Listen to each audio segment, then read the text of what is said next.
Avis vascular centre మన దేశంలోనే the best varicose vein hospital.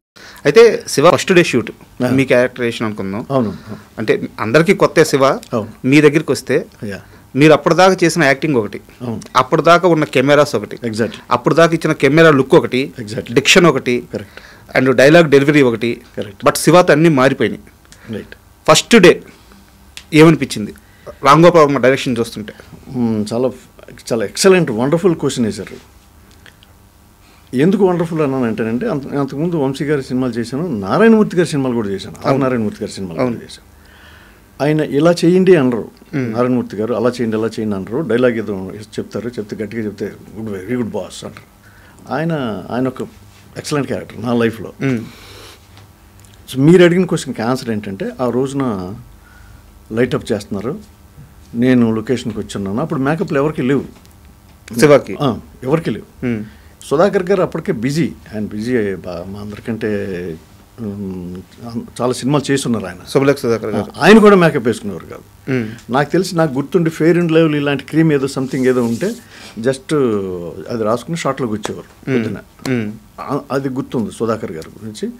మరి అమల గారు అప్పటికే హీరోయిన్ కదా, బిజీ, వేరే అదర్ లాంగ్వేజ్లో కూడా చేస్తున్నారు ఆవిడ, తమిళ్ వాటిలో కూడా చేస్తున్నారు, తెలుగు సినిమాలో కూడా ఆవిడ మేకప్ వేసుకున్నారేమో. కానీ మాకెవ్వరికి నో మేకప్.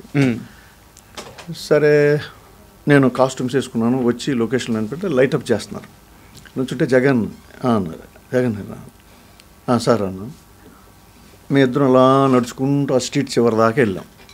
వెళ్ళిన తర్వాత ఆయన మొత్తం అరటిపండు ఊల్చి పెట్టినట్టు రాము గారు ఇది. అప్పటికే అసలు నేను ఫస్ట్ డే షూటింగ్, నాకు తెలియదు అంతకుముందు ఏం జరిగిందో దాని తర్వాత ఏం జరుగుతుందో నాకు తెలియదు. మీరు నాగార్జున దగ్గరికి ఇట్లా వెళ్తారు సినిమాకి రమ్మని, తను రాడు, నువ్వు సుధాకర్ వెళ్ళిపోతారు. వెళ్ళిన తర్వాత వాళ్ళిద్దరూ మళ్ళీ సినిమాకి వస్తారు. అది చూసి ఒక సీన్ ఉంటుంది, అమ్మాయి అడిగేసరికి సినిమాకి వచ్చాడని చెప్పి అది సీన్ ఉంటుంది, అయిపోతుంది. సినిమాలో ఇలా సాంగ్ ఏదో ఉంటుంది, అది అయిపోయిన తర్వాత మళ్ళీ బయటకు వచ్చిన తర్వాత ఆటో ఎక్కి వెళ్ళిపోతే నేను రమ్మంటారు, లేదు మా ఇల్లు పక్కనే అని చెప్పి నువ్వు నడుచుకుంటూ వెళ్తావు అని ఇంత డీటెయిల్గా చెప్పిన డైరెక్టర్ ఎవరు లేరు అప్పటి వరకు నాకు. ఓకే. అంటే ఇన్ ద సెన్స్ అంత ఇంపార్టెంట్ క్యారెక్టర్ చేయలేదు అని చెప్పొచ్చు. నిజంగా చెప్పాలంటే చేశాను, క్యారెక్టర్ చేశాను, కానీ ఇంత డీటెయిల్గా ఒక సీన్కి ఇంత డీటెయిల్గా చెప్పింది అప్పటి వరకు ఎవరు లేరు. ఫ్యాంటాస్టిక్ అని లోపలే చాలా సంతోషపడ్డాను. ఓకే సార్, అలాగే సార్, అలాగే సార్ అన్నాను. ఇది చాలా ఇంపార్టెంట్ సీను అన్నారు. అలాగే కదా, ఏ సీన్కి ఆ సీన్ ఇంపార్టెంట్ కదా, ఆ సెన్స్లోనే చెప్పుకుంటారు అనుకున్నాను. అలాగే సార్, డెఫినెట్గా సార్ అన్నాను. ఎంత ఇంపార్టెంట్ అంటే అన్నాను. సార్ అన్న, ఈ సీన్ చెప్పే నాగార్జున ఇంప్రెస్ చేశాను అన్నారు. అప్పుడు ఇట్లా కొట్టుకుంది, అంతే కదా. అరే బాపురే, ఇంత ఇంపార్టెంట్ సీనా అనుకున్నాను నేను. నాకు బాగా గుర్తు, నేను మర్చిపోను, ఎప్పటికీ మర్చిపోలేను. అప్పుడు టెన్షన్ స్టార్ట్ అయింది, పైకి కనిపించకుండా. కాబట్టి సార్ అలాగే సార్, మంచి థ్యాంక్ యూ సార్. నేను ఏమన్నానో నాకు గుర్తులేదు. అయ్యింది. చేసేటప్పుడు కూడా మామూలుగా చేసేసాను నేను, అంతే మామూలుగా చేశాను. నా డ్యూటీ ఎప్పుడు ఎట్లా ఉంటుందంటే, డైరెక్టర్ చెప్పింది రీచ్ అవటమే. అదేనండి, 70% రీచ్ అవుతానా, 90%, 100% రీచ్ అవుతానా, I don't know. But effort పెట్టడం అనేది ఎప్పుడు బ్రెయిన్లో ఉంటుంది నాకు. సరే అది చేసేసా. డిఫరెంట్గా, చాలా డిఫరెంట్గా ఉంది షార్ట్ లైన్ సెన్స్. నాకంటే సినిమా చూసి ఇంత డిఫరెంట్గా ఉందా అని అనుకునేంత నాలెడ్జ్ లేదు నాకు అప్పుడు షూటింగ్ చేసేటప్పుడు. నార్మల్గానే అన్ని సినిమాలతో పాటు అది కూడా చేసుకుంటూ వెళ్ళాను. బట్ ఈయనేంటి ఇంత డిఫరెంట్గా చేస్తున్నాడు, ఈయన ఇంత డీటెయిల్గా చెప్తున్నాడు, మంచి డైరెక్టర్ అనే ఇంప్రెషన్ ఉంటుంది తప్పించి ఎంత డిఫరెంట్గా ఉంటుందని చెప్పి నేను స్క్రీన్ మీద చూసి నేను డబ్బింగ్ చెప్పే వరకు నాకు ఆ సీన్ గురించి తెలియదు నాకు. ఓకే. అంత నిజంగా ఇంపార్టెంట్ సీన్ అది మీరు చెప్పినట్టు. అయితే మీరు 36 సంవత్సరాల తర్వాత ఓకే చాలా మందికి ఉన్న ఒక డౌట్ని క్లియర్ చేశారు. చెప్పండి. ఇండస్ట్రీలో చాలామంది ఆర్జీవి ఏం చెప్పి నాగార్జున పడేశాడు, ఛాన్స్ ఎలా తెచ్చుకున్నాడు అని చెప్పి అందరికీ వాళ్ళకి ఒక కాన్స్పిరసీ థియరీ రాసేసుకున్నారు. ఇంగ్లీష్లో కథ చెప్పి పడేశాడని చెప్పి కొంతమంది, హిప్నటైజ్ చేశాడని చెప్పి కొంతమంది రకరకాలుగా మాట్లాడుతూ వచ్చారు. బట్ నాగార్జున గారిని ఒప్పించింది మీ సీన్ చెప్పి. యాక్చువల్గా నాకు అప్పుడు గుర్తుంది నాకు, కానీ మొన్న ఒక క్లిప్ పంపించారు సంబడి సందీప్ రెడ్డి గారితో మాట్లాడతా, సందీప్ రెడ్డి గారికి అర్థం అండి కాదు సంబడి ఇది మన స్వప్న గారే ఎవరితోనో మాట్లాడతా శివ గురించే ఎక్స్క్లూజివ్ శివ ఇంటర్వ్యూ అది. ఆయన చెప్పారు ఇది, నేను చెప్పింది ఆయన చెప్పారు, నేను మీకు చెప్పాను. ఆయన ఏడు ఇలా వాడు నరేష్ నడుచుకుంటూ వస్తాడు, ఇట్లా థియేటర్ నుంచి వస్తూ ఉంటారు, అది ఇది అది ఆవిడ అడిగినట్టున్నారు. నాకు క్లిప్ పంపిస్తే మీరు నాగార్జున గారిని ఎలా ఇంప్రెస్ చేశారో అని అడిగితే ఈ సీన్ చెప్పారు ఆయన. ఓ మై గాడ్, ఆయన మర్చిపోలేదన్నమాట. మర్చిపోలేదు ఇన్ ద సెన్స్ అది నిజంగా జరిగింది కదా, అంతే కదా. సో నాకు కూడా గుర్తుంది, అంత ఇంపార్టెంట్ సీన్ అది. సో అది అయిపోయింది. యాక్చువల్గా డబ్బింగ్ స్టేజ్కి వచ్చిన తర్వాత మొత్తం అంతా వేసి చూపించారు. ఏదో అప్పుడు ఈ టీవీలో కాదు కదండి, పెద్దది మా మోహన్ లాల్ గారు మామగారు థియేటర్, అది డబ్బింగ్ థియేటర్, అది సుజాత డబ్బింగ్ థియేటర్, అక్కడ మొత్తం పోస్ట్ ప్రొడక్షన్ చెన్నైలోనే. సరే మొత్తం అంతా సినిమా లాగానే చూస్తాం. అప్పటికి స్క్రీన్ అంటే డబ్బింగ్ ఇంత పెద్ద స్క్రీన్ ఉండేది అక్కడ. చూసిన తర్వాత ఒకసారి చూడు అన్నారు, చూశాను. ఆయనే ఉంటారు డబ్బింగ్లో, మామూలుగా అయితే కో డైరెక్టర్స్ ఉంటారు, ఆయనే దగ్గరుండి చేయించుకున్నారు. ఆయన వీళ్ళందరూ ఉంటారు, నాగేశ్వరరావు గారు ఉన్నారు, వంశీ కృష్ణవంశీ వీళ్ళందరూ ఉన్నా కూడా ఆయన పర్టికులర్ కూర్చుని ఒకసారి చూడు అన్నారు. చూశాను.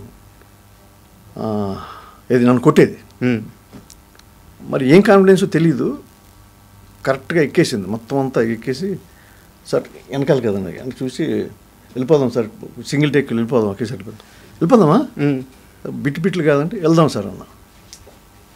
కొడతా ఉంటే పర్ఫెక్ట్ ఆ ఎఫెక్ట్లు, ఆ దెబ్బతినే ఎఫెక్ట్లు మొత్తం అంతా ఉంది కదండి, బ్యాట్లతో కొట్టేది, తన్నేది అంతా మొత్తం అంతా రాయి మీద వేసి కొట్టే వరకు సింగిల్ టేక్లో చేస్తే ఆయన గ్లాస్ రూమ్లోంచి బయటకు వచ్చి షేక్ అండ్ ఇచ్చి వెళ్ళారు ఆయన. బా ఒకటే షాట్, ఒకటే టేక్ డబ్బింగ్కి.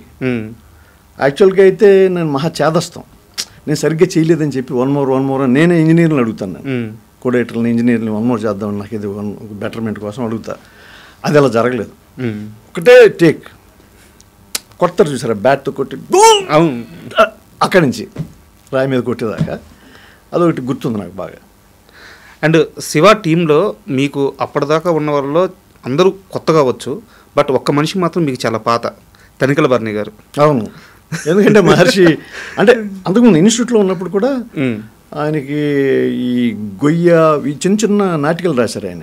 గొయ్యి అని సుందరం గారితో వాళ్ళు కలిపి వాళ్ళు ప్లే చేసేవాళ్ళు. అప్పటికే హీఈస్ వెరీ పాపులర్. అవును, ఈ సినిమా రాకముందే నేను మన రాళ్ళపల్లి గారి దగ్గర పరిచయం నాకు ఆయన. ఓకే, భరణి గారు హైదరాబాద్లో నాకు పరిచయం కాదు, ఇక్కడ పరిచయం, జస్ట్ పరిచయం హైదరాబాద్లో. బట్ రాళ్ళపల్లి గారి దగ్గరికి వెళ్ళిన తర్వాత నాకు బాగా క్లోజ్ అయ్యారు. ఓకే, రాళ్ళపల్లి గారు నేను ఎలా క్లోజ్ అంటే నారాయణమూర్తి గారి సినిమాల్లో లాంగ్ షెడ్యూల్స్ చేసేవాళ్ళం. ఓకే, నేను 40 రోజులు 40 రోజులు అలా కలిసి అది ఒకటే హోటల్ ఉండటం అలా జరిగేది. అయితే శివ స్క్రిప్ట్ రాసింది డైలాగ్స్ తనికల భరణి గారు. రైట్, దాంట్లో నానాజీ క్యారెక్టర్ చేశారు. కరెక్ట్. బట్ సినిమా జరుగుతున్న రోజులు ఇంగ్లీష్ పక్షి అని చెప్పి ఆర్జీవీ మీద సెటైర్లు వేసేవారట. అది ప్రేమతో కూడిన సెటైరే అది. అంటే యాక్చువల్గా ఆయనకి మా కాంబినేషన్ లేదండి. లేదు, అవును, ఆయనకి అప్పుడు ఆ టైంలో అఫ్కోర్స్ ఆయన మామూలుగా మాటల్లో చెప్పడం తప్పించి నేను చూడలేదు. I didn't see him. అంటే లైక్ ఆయన మీద జోక్ లేయటం సంథింగ్ అది నాకు తెలీదు, నేను డైరెక్ట్గా చూడలేదు. ఓకే, మాది అంతా నేను చిన్న సుధాకర్ గారు షార్ట్ గ్యాప్లు ఉంటే అక్కడ కీస్ హై స్కూల్లో క్రికెట్ ఆడటం, సుధాకర్ గారికి బాగా ఇంట్రెస్ట్ క్రికెట్. సో అట్లా టైం పాస్ చేసేవాళ్ళు, మాట్లాడుకునే వాళ్ళం, కానీ నాకు ఇది తెలియదు నాకు. ఓకే, అండ్ మీ టీంలో అంటే నాగార్జున గారి దగ్గర నుంచి చిన్న ఆర్టిస్ట్ వరకు ఎవరికైనా సరే first time Ram Gopal Varma impact అర్థమైంది ఏ షాట్లో? మనం అనుకునే మనిషి కాదు, ఇతని రేంజ్ వేరు అని ఒకరోజు అర్థమవుద్ది కదా. ఏ షాట్ ఏం కాదండి, ప్రతిరోజు అనుకునేవాళ్ళం. ప్రతిరోజు అనుకుంటే అంటే ఇంత అద్భుతంగా తీస్తున్నారనేది స్క్రీన్ మీద చూసిందే అర్థమైంది. ఈయన డిఫరెంట్ డైరెక్టరు అది అర్థమవుతుంది. ఎందుకంటే చాలా న్యాచురల్గా చేయమంటున్నాడు ఆయన, వెరీ న్యాచురల్. అసలు దాంట్లో అసలు ఆర్టిఫిషియాలిటీ అనేదే కనబడట్లా ఎవరి పెర్ఫార్మెన్స్లో కూడా. అంతకుముందు చూసిన షూటింగ్లకి ఇంకొకటి ఏంటంటే ఎక్విప్మెంట్లు డిఫరెంట్ ఎక్విప్మెంట్లు కనపడుతున్నాయి అక్కడ. ఎందుకు డే లైట్స్ బాంబే నుంచి తెప్పించారు ఆ రోజున. స్టడీ క్యామ్ నేను లైఫ్లో స్టడీ క్యామ్ ఫస్ట్ టైం చూశాను నేను. అంటే ఇంగ్లీష్ సినిమాలు చూసుంటా, బట్ ఇది స్టడీ క్యామ్ అని నాకు తెలియదు. అవును, మనకు తెలియదు కదా. ఈ షార్ట్ స్టడీ క్యామ్లో తీశారన్న విషయం నాకు తెలియదు కదండి. నేను స్టడీ క్యామ్ చూశాను అండ్ క్రాప్ ట్రాలీ చూశాను. క్రాప్ ట్రాలీ అంటే అది ఎటువైపోయినా వెళ్తుంది. ఓకే, అది నాకు తెలిసి ఆ రోజు నేను ఉన్నట్టున్నాను. నేను ఈయన రఘువరన్ గ్లాస్ పట్టు కుర్చీలో కూర్చుంటే ఇలా వెళ్తుంది ఆయన దగ్గరికి కెమెరా. అది క్రాప్ ట్రాలీ అంటారు దాన్ని. దాని తర్వాత మళ్ళీ నేను ఎక్కడ చూడలేదు దాన్ని. అది బాంబే నుంచి తెప్పించారు. స్టడీ క్యామ్ ఇవన్నీ డిఫరెంట్గా జరుగుతున్నాయి. కానీ ఇదేదో ఒక అద్భుతం జరుగుతుందని మాత్రం అప్పుడు ఆయన ఎవరు ఎక్స్పెక్టెడ్. ఓకే, నేను ఇప్పుడు ఎక్స్పెక్ట్ చేయలే. Subscribe iDream Media. Please do subscribe to iDream. Please subscribe to iDream Media. For best entertainment and information, please subscribe